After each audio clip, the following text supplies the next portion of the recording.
बिस्मिल्लाहिर्रहमानिर्रहीम। अस्सलाम वालेकुम। प्रोग्राम इख्तिलाफ राय के साथ में इफ्तार का आदमी मौलाना फजल रहमान ने एक बार फिर इलेक्शन मुलतवी करने का मुतालबा कर दिया है। पीटीआई के कामों रहनुमाओं के लिए बहुत बुरी खबर है और कप्तान ने बल्ले के बगैर इलेक्शन में उतरने का इरादा जाहिर कर दिया है। इसके अलावा सुप्रीम कोर्ट में 3 बड़े केसेस लग गए हैं और हाफिज साहब ने बड़ा ऐलान कर दिया है, लेकिन अमल दरामद कौन करेगा? काजी फाइसा आते ही छा गए हैं।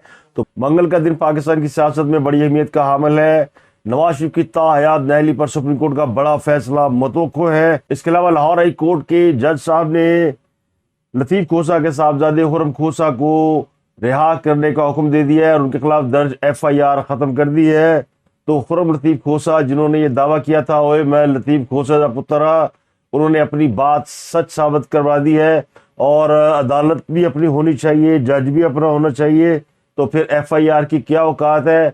अगर यही धमकी किसी आम आदमी ने दी होती तो वो 780A में अब तक कहाँ का कहाँ पहुंच चुका होता। तो पाकिस्तान की अदालतें और पाकिस्तान का इंसाफ उस पर सवालिया निशान इसीलिए लगा हुआ है, लेकिन लोगों की नज़रें सुप्रीम कोर्ट पर है। और काजी फाइसा जिन दिनों छुट्टियों पर थे उन दिनों अदालतों के अंदर कुछ ऐसे फैसले आए हैं जिन्होंने पूरे सियासी तसलसल को हिला के रख दिया है। तो कौम इलेक्शन की तरफ बढ़ रही है, लेकिन सियासी कारीगरियाँ और सियासी कलाबादियाँ वो सियासी अमल को बदस्तूर सबूताज कर रही है और उन्हें मुतासर कर रही है। तो जमशेद दस्ती के इल्ज़ामात की कहानी भी खुल गई है और उनके बयान को एक बार फिर झूठ और फ्रॉड और धोखाधड़ी पर मबनी करार दिया जा रहा है।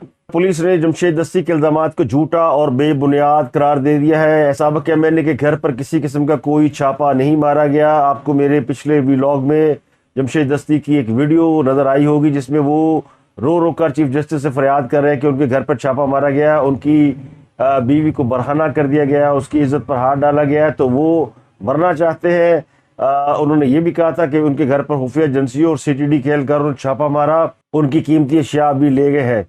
लेकिन SHO मुजफ्फरगढ़ सिटी खुर्रम रियाज ने जमशेद दस्ती के इल्ज़ामात को झूठा करार दिया है और उन्होंने कहा कि उनके घर पर कोई छापा मारा ही नहीं गया। जमशेद दस्ती की अहलिया ने हफ्ते को अपने कागजात नामजदगी जमा कराए थे। इस दौरान भी उनको ना हरासा किया गया, न उनकी तरफ से कोई हरासमेंट की दरख्वास्त आई। जमशेद दस्ती ने अपने वीडियो बयान में कहा था कि 30 से 40 गाड़ियों में खुफिया एजेंसियाँ और CTD एहलकार उनके घर पर आए थे और जिन्होंने उनके घर पर बहुत कुछ ऐसा किया जिसका वो कभी सोच नहीं सकते, तसव्वुर नहीं कर सकते। साबिक़ MNA ने बताया कि उनके ऊपर एक केस था मुल्तान बेंच में जहाँ उनकी ज़मानत हुई है और उन्होंने चीफ जस्टिस पाकिस्तान से कहा था कि मुझे इंसाफ दे या मुझे गोली मार दे। तो उनका ये सारा जो बयान था उसको पूरे मीडिया ने बड़ी अच्छी तरह इन्वेस्टिगेट किया है। तो जो मैक्सिमम इसके ऊपर इनपुट आई है वो ये है कि जमशेद दस्ती के बयान में सदाकत बहुत कम है और चूँकि वो इलेक्शन से या तो फरार चाहते हैं या फिर अपने लीडर की हिदायत पर ये चाहते थे कि कोई ऐसा इशू क्रिएट हो जो कि इंटरनेशनल बन जाए। तो किसी भी खातून को जो कि खातून उम्मीदवार हो उसको बरहना करना, उसके साथ ज्यादती करना, ये यकीनी तौर पर इलेक्शन के ऊपर एक बहुत बड़ा सवालिया निशान खड़ा कर सकता है। ये लोगों को प्रवोक कर सकता है, इंतशार फैला सकता है और उससे मुआशरे में बहुत ज़्यादा कशीदगी फैल सकती है। तो ये कोशिश की गई जो कि इसलिए नाकाम हो गई कि जमशेद दस्ती का जो ट्रैक रिकॉर्ड है वो हमेशा इसी का रहा है। वो इसी तरह जेल जाते हैं, इस तरह पकड़े जाते हैं, इस तरह झूठ बोल कर रिहा होते हैं, झूठ बोल कर अंदर होते हैं।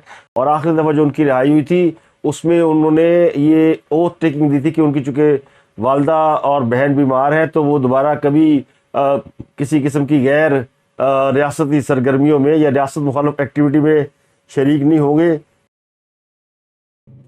इसके अलावा मुल्क भर में बिजली का शदीद बहरान चल रहा है और ये बहरान गुड्डू पावर प्लांट की में प्रॉब्लम की वजह से है। मुतअद्दिद कि आज दूसरे रोज़ भी बिजली से महरूम रहे हैं। गुड्डू पावर प्लांट कशमोर के ट्रांसफार्मर में कल धमाका हुआ था, आग लग गई थी। उसके बाद से पाकिस्तान के बेशतर इलाके बिजली से महरूम है। तकरीबन इस वाक़े को भी 2 दिन गुजर चुके हैं, लेकिन प्लांट का मरम्मती काम मुकम्मल नहीं हो सका और 500 kV हाई ट्रांसमिशन लाइन के ट्रांसफर और ब्रेकर में आग लगने की वजह से मुल्क के मुख्तलिफ हिस्सों में बिजली की सप्लाई मुअत्तल है और लाहौर समेत कई इलाकों में हर दूसरे घंटे बाद बिजली जा रही है या लोड शेडिंग की जा रही है। जो NTDC के ज़राए वो कहते हैं कि ब्रेकर पर मरम्मती काम जारी है।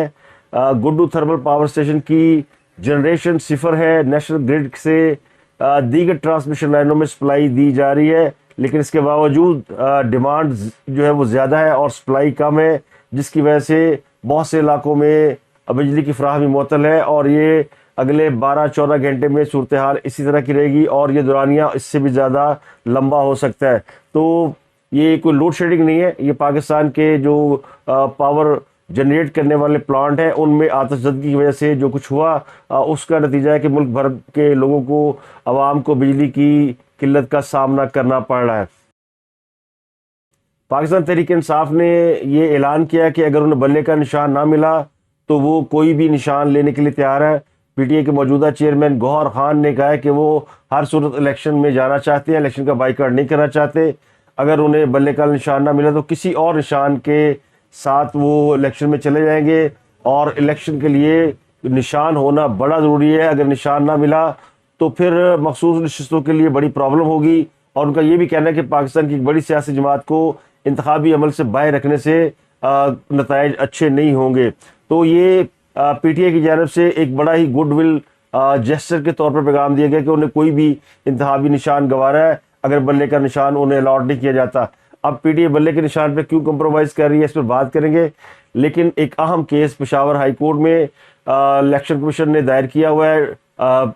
मंगल के रोज़ डिविजनल बेंच उस केस की समाअत कर रहा है जिसमें पीटीआई के इंट्रा पार्टी इलेक्शन और इंतखाबी निशान के हवाले से फैसला होना है। पेशावर हाई कोर्ट के सिंगल बेंच ने पीटीआई का बल्ले का निशान बहाल कर दिया था, तो इस फैसले के खिलाफ इलेक्शन कमीशन जो है वो पेशावर हाई कोर्ट में गया हुआ है और डिविजनल बेंच बना दिया गया जो कि आज केस की समाअत करेगा।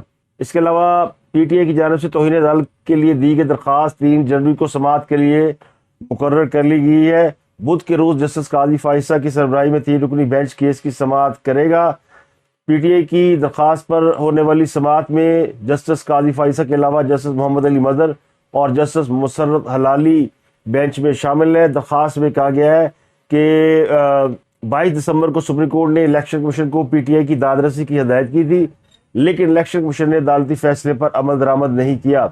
ये दरख्वास्त 26 दिसंबर 2023 को तहरीक इंसाफ ने लेवल प्लेइंग फील्ड के अहकामात पर अमल दरामद ना होने पर सुप्रीम कोर्ट में दायर की थी, लेकिन उन दिनों चूंकि छुट्टियां हो गई थी तो छुट्टियों के बाद इस केस को समाअत के लिए मुकर्रर किया गया है। पीटीआई ने दरख्वास्त में लिखा कि सूबाई इलेक्शन कमीशन ने मुतअद्दिद खतूत लिखे लेकिन कोई एक्शन नहीं लिया गया। तहरीक इंसाफ के उम्मीदवारों, कारकुनों, कायदीन, ताईद और तजवीज़ कुनिंदगान की गिरफ्तारी से रोका जाए, इंतखाबी मुहिम चलाने के लिए जलसे जुलूसों की इजाज़त दी जाए। तहरीक इंसाफ ने दरख्वास्त में सेक्रेटरी इलेक्शन कमीशन, चारों सूबों के चीफ सेक्रेटरी और आईजीज को फरीक बना रखा है। इसके अलावा बड़ी खबर ये कि जमीयत उलमा इस्लाम ने भी कराची में एमक्यूएम से कौमी असम्बली के 3 और सूबाई असम्बली के 3 हल्कों में मदद मांग ली है। जेयूआई और एमक्यूएम के रहनुमाओं के माबैन एक मुलाकात हुई जिसकी अंदरूनी कहानी सामने आ गई है। ये घंटों मुलाकात जारी रही जिसमें आम इंतखाबात समेत कई अमूर पर बात हुई है और सीट एडजस्टमेंट से मुतल्लक कई अमूर जेर बहस आए। जेयूआई ने कौमी असम्बली के जिन हल्कों में हमायत मांगी है उनमें एनए 235, 239 और 244, जबकि सूबाई असम्बली के 111, 114 और 116 में हमायत मांगी है। ज़राए के मुताबिक एमक्यूएम के रहनुमाओं ने जेयूआई के वफद से राब्ता कमेटी से मुशावरत के लिए वक्त मांग लिया है। इसके अलावा एमक्यूएम और नून लीग की मुलाकात भी मुतवक्को है और ज़राए का कहना है कि एमक्यूएम कराची में कौमी असम्बली के हल्का एनए 240, 39, 29 और 30 ये 4 हल्के हैं जिन पर वो मुस्लिम लीग नून के साथ सीट एडजस्टमेंट पर तैयार है, लेकिन असल सवाल अभी तक एनए 242 है जहां पर मुस्तफा कमाल खड़े हैं और एमक्यूएम इस हल्के से दस्तबरदार होने को तैयार नहीं है। दोनों जमातों की मुलाकात में अब जो एमक्यूएम का वफद है उसमें अमीनुल हक, जावेद हनीफ और हसान साबर, जबकि मुस्लिम लीग नून की जानिब से बशीर मेमन, निहाल हाशमी और अली अकबर जो है वो मुज़ाकरात करेंगे और इसके बाद ही इस बात का कोई फैसला हो सकेगा कि एमक्यूएम और मुस्लिम लीग नून इत्तेहाद में जा रही है या नहीं। पीटीआई के रहनुमा लतीफ़ खोसा के साहबजादे खुर्रम लतीफ़ खोसा को लाहौर हाई कोर्ट ने आज रिहा करने का हुक्म दे दिया और उनकी दरख्वास्त ज़मानत पर महफूज फैसला सुना दिया है। उनके खिलाफ दर्ज FIR भी ख़त्म कर दी गई है। पुलिस ने खुर्रम लतीफ़ खोसा को लाहौर हाई कोर्ट में पेश किया। अदालत सख्त बरहम हुई, पूछा कि खुर्रम लतीफ़ खोसा को किस केस में गिरफ्तार किया है। سرکاری وکیل نے بتایا کہ جو ایف آئی آر آپ کے سامنے رکھی ہے، اسی کیس میں پہلے ایف آئی آر ہوئی، پھر انہیں گرفتار کیا گیا۔ ملزم کا کہنا ہے کہ اس کی گرفتاری کل ہوئی ہے، جبکہ قانون نافذ کرنے والے اداروں کے مطابق ان کی گرفتاری آج ہی ہوئی ہے۔ عدالت نے تفتیشی افسر سے پوچھا کہ ویڈیو میں ایسی کیا چیز نظر آئی، جس پر تفتیشی افسر نے بتایا کہ خرم لطیف کھوسہ نے پولیس افسر سے کہا کہ تم مجھے جانتے نہیں ہو۔ عدالت نے سرکاری وکیل سے استفسار کیا، آپ نے وکلا کو ہتھکڑیاں لگا کر کیوں عدالت میں پیش کیا؟ جس پر سرکاری وکیل نے کہا قانون سب کے لیے ایک ہے۔ عدالت کے سامنے سوال یہ ہے کہ گرفتاری کب ہوئی، یہ سوال نہیں کہ گرفتاری قانون کے مطابق ہوئی یا نہیں ہوئی۔ عدالت نے استفسار کیا کہ دہشت گرد کی دفعہ کیسے لگ گئی۔ سرکاری وکیل نے کہا انہوں نے پولیس افسر کے کپڑے پھاڑے ہیں۔ عدالت نے جواب دیا تو پھر آپ نے شرٹ قبضے میں لی ہوگی۔ سرکاری وکیل نے جواب دیا کہ جی وہ شرٹ قبضے میں لی ہے۔ عدالت نے دوبارہ استفسار کیا کہ ویڈیو میں شرٹ پھاڑنے کا عمل ریکارڈ ہوا ہوگا۔ وکیل نے جواب دیا جی نہیں، وہ کسی اور ویڈیو میں ہوا ہوگا۔ خرم لطیف کھوسہ کے وکیل نے موقع پیش کیا کہ ایف آئی آر میں جو کچھ ہے وہ جھوٹ ہے، اگر ایسا ہوتا تو ویڈیو میں ہوتا۔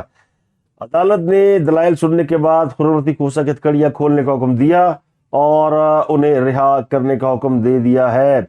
تو ان کی رہائی عمل میں آ گئی ہے۔ اب اس کیس میں جج صاحب ہیں جسٹس علی باقر نجوی صاحب، اور یہ وہ جج ہیں جنہوں نے پچھلے دنوں ایک فیصلہ دیا تھا جس پر سپریم کورٹ خاصی برہم ہوئی تھی، اور وہ فیصلہ آپ کو پتہ ہے بڑا تاریخی فیصلہ تھا، جس میں انہوں نے الیکشن کے حوالے سے الیکشن کمیشن کے فیصلے کے خلاف سٹے دیا تھا، اور جج صاحب نے کہا تھا کیوں نہ ان کے خلاف کوئی کارروائی کی جائے، لیکن چونکہ وہ فیلو جج ہے تو عدالت نے ان کے خلاف کوئی کارروائی نہیں کی تھی، لیکن اس کیس میں کچھ وکلا کو ذاتی حیثیت میں پیش ہونے کا حکم بھی دے رکھا ہے۔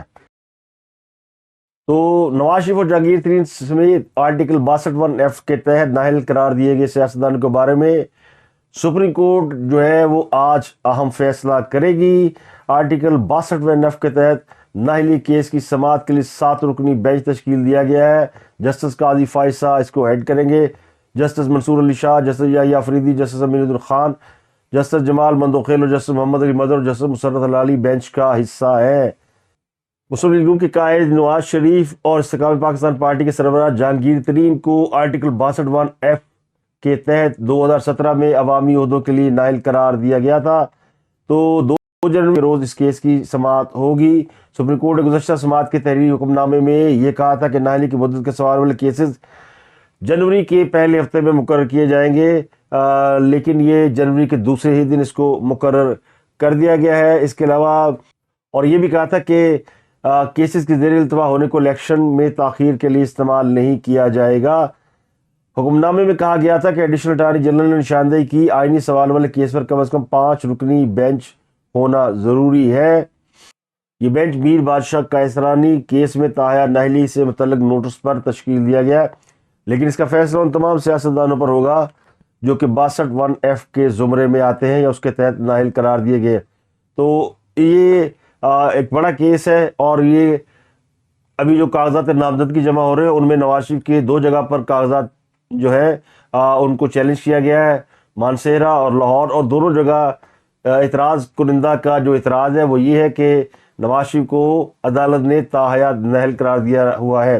تو اس لیے اس کیس کی اہمیت جو ہے وہ بڑھ گئی ہے کہ اگر فیصلہ آ جاتا ہے کہ نااہلی کی مدت جو ہے وہ 10 سال ہے یا تاحیات ہے تو نواز شریف یہ الیکشن نہیں لڑ سکیں گے۔ اگر فیصلہ یہ آتا ہے جو کہ پارلیمنٹ طے کر چکی ہے کہ نااہلی کی مدت 5 سال ہے، اس کو اگر مقدم جانا جاتا ہے تو پھر نواز شریف کے راستے کی جو آخری رکاوٹ آخری جو ایک چھوٹی سی پھانس ہے وہ بھی نکل جائے گی۔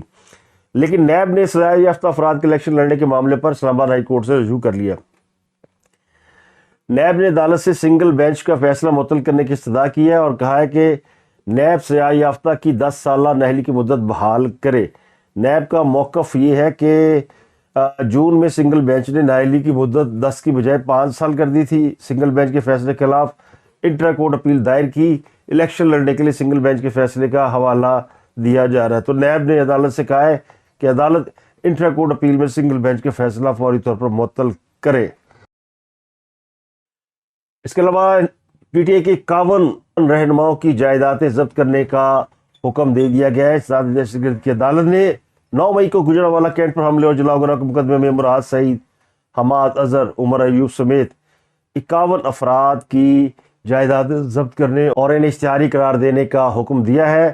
اسداد دہشت گردی کی عدالت نے ان ملزمان کو عدم پیشی کی بنیاد پر ان کے ناقابل ضمانت وارنٹ گرفتاری جاری کیے تھے اور مقدمے میں دہشت گردی کے ساتھ 302 کی دفعات بھی لگائی ہوئی ہیں۔ جن 51 ملزمان کی جائیداد ضبط کرنے اور انہیں اشتہاری قرار دینے کا حکم دیا گیا ہے ان میں مراد سعید، حماد اظہر، فرح حبیب، عمر ایوب، علی امین گنڈا پور اور سرتاج گل شامل ہیں۔ زبیر نیازی، اکرم سائی، شوکت بھٹی، احمد چٹھا، بلال اعجاز، ظفر اللہ چیمہ کے نام بھی سر فہرست ہیں۔ اور 9 کے اسی مقدمے میں عمران خان شاہ و قریشی پرویز علیہ، یاسمین راشد، جاج چودھری بھی نامزد ہیں، مگر یہ تمام ملزمان زیر حراست ہیں۔ ویسے تو پی ٹی آئی کی جانب سے انتخابات میں لیول پلینگ فیلڈ نہ ملنے کے کیس کی سماعت جو ہے وہ پیر کے روز بھی ہوئی، لیکن پی ٹی آئی کا کوئی وکیل پیش نہیں ہوا۔ عدالت نے سماعت میں وقفہ کیا اور ہدایت کی کہ وقفے کے بعد ہی پی ٹی آئی کا کوئی وکیل پیش ہو جائے، لیکن وقفے کے بعد بھی یہ عدالت لگی اور پی ٹی آئی کا کوئی وکیل پیش نہیں ہوا، جس پر بینچ اٹھ کر چلا گیا۔ تو یہ پی ٹی آئی کے وکیل شعیب شاہین تھے، جنہوں نے بعد میں بتایا کہ جی میرے رجسٹرار سے بات ہو گئی ہے، اس پہ بڑے سوال اٹھے ہیں کہ وہ کیوں پیش نہیں ہوئے، لیکن انہوں نے بتایا کہ یہ درخواست جو ہے اب 2 دن بعد منگل کے روز بدھ کے روز مقرر کر دی گئی ہے۔ 3 جنوری کو سپریم کورٹ کا 3 رکنی بینچ اس کیس کی سماعت کرے گا۔ اور 3 جنوری کو ایک اور امپورٹنٹ معاملہ ہے، وہ ہے فیض آباد دھرنا کمیشن نے سابق وزیر شہباز شریف کو طلب کر لیا ہے اور وہ بدھ کے روز یعنی 3 جنوری کو اپنا بیان قلم بند کرائیں گے۔ شہباز شریف اس وقت پنجاب کے وزیر اعلیٰ تھے جب فیض آباد کا معاملہ درپیش آیا تھا۔ اس وقت مسلم لیگ نون کے صدر ہیں، انہیں سابق وزیر پنجاب کی حیثیت سے طلب کیا گیا، ان کے لیے سوال نامہ بھی تیار کر لیا گیا ہے۔ انکوائری کمیشن نے اپنی رپورٹ 22 جنوری کو سپریم کورٹ میں جمع کرانی ہے۔ اس سے پہلے سابق وزیر احسن اقبال، سابق وزیر اعظم شاہ رحمان عباسی، ان کو بھی طلب کیا گیا، اور سابق D G I S I lieutenant Faiz Hameed, انہیں 2 سے 3 بار طلب کیا جا چکا ہے، لیکن وہ ابھی تک پیش نہیں ہوئے، اور ذرائع کہتے ہیں کہ جب تک انہیں فوج کی ہائی کمان کی جانب سے اجازت نہیں ملے گی وہ پیش نہیں ہوں گے۔ تو اس بار انہیں جو نوٹس جاری کیا گیا ہے وہ وزارت دفاع کے ذریعے باقاعدہ نوٹس جاری کیا گیا ہے، اور ان کی گواہی اور ان کی پیشی اس کیس میں سب سے زیادہ امپورٹنٹ ہے، کیونکہ وہ اس معاہدے کے ضامن کے طور پر سامنے آئے تھے۔ تحریک لبیک کے فیض آباد دھرنے کے موقع پر جو کچھ ہوا تھا اس پر نگران حکومت نے ایک انکوائری کمیشن تشکیل دے رکھا ہے کہ ہونے کیا جا رہا ہے پاکستان کی سیاست میں، کیا 8 فروری کو الیکشن ہوں گے، اس پر ابھی تک سوالیہ نشان باقی ہے۔ گرفتاریاں اب بھی جاری ہیں اور رہائیاں بھی اسی طرح جاری ہیں۔ تو اب تک اتنا ہی، آپ سے ملاقات ہوتی ہے اگلے ولاگ میں۔ اپنا گرد و نواح کے لوگوں کا بہت خیال رکھیے گا۔